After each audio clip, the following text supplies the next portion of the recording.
Jesus forgives and heals a paralyzed man.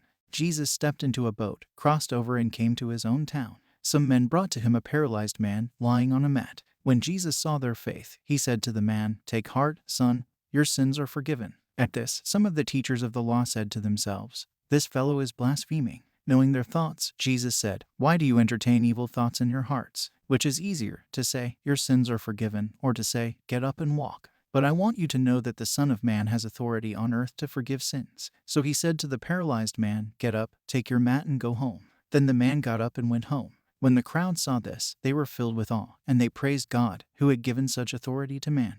The calling of Matthew.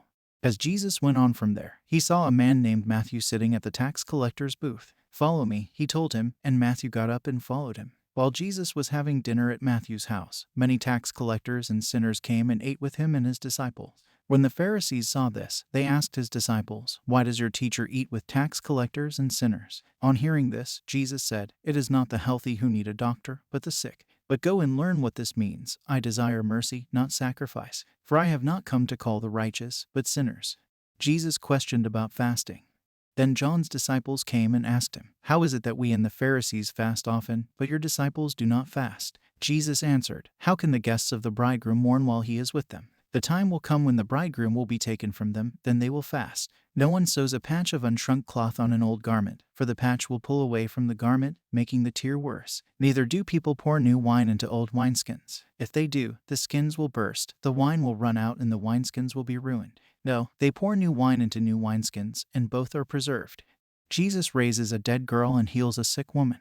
While he was saying this, a synagogue leader came and knelt before him and said, "My daughter has just died, but come and put your hand on her, and she will live." Jesus got up and went with him, and so did his disciples. Just then a woman who had been subject to bleeding for 12 years came up behind him and touched the edge of his cloak. She said to herself, "If I only touch his cloak, I will be healed." Jesus turned and saw her. "Take heart, daughter," he said, "your faith has healed you." And the woman was healed at that moment. When Jesus entered the synagogue leader's house and saw the noisy crowd and people playing pipes, he said, "Go away. The girl is not dead but asleep." But they laughed at him. After the crowd had been put outside, he went in and took the girl by the hand, and she got up. News of this spread through all that region. Jesus heals the blind and the mute.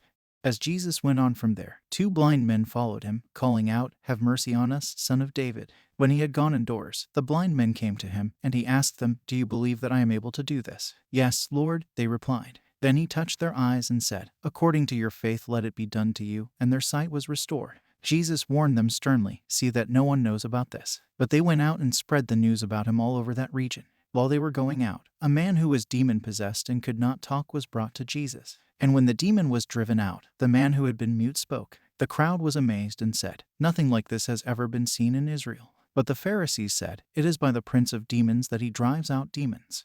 The workers are few.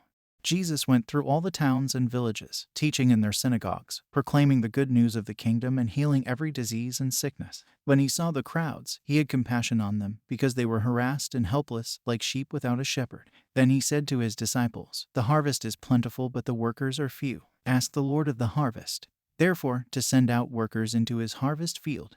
WordWise hopes you enjoyed this video. Make sure to like and subscribe to get more videos like this.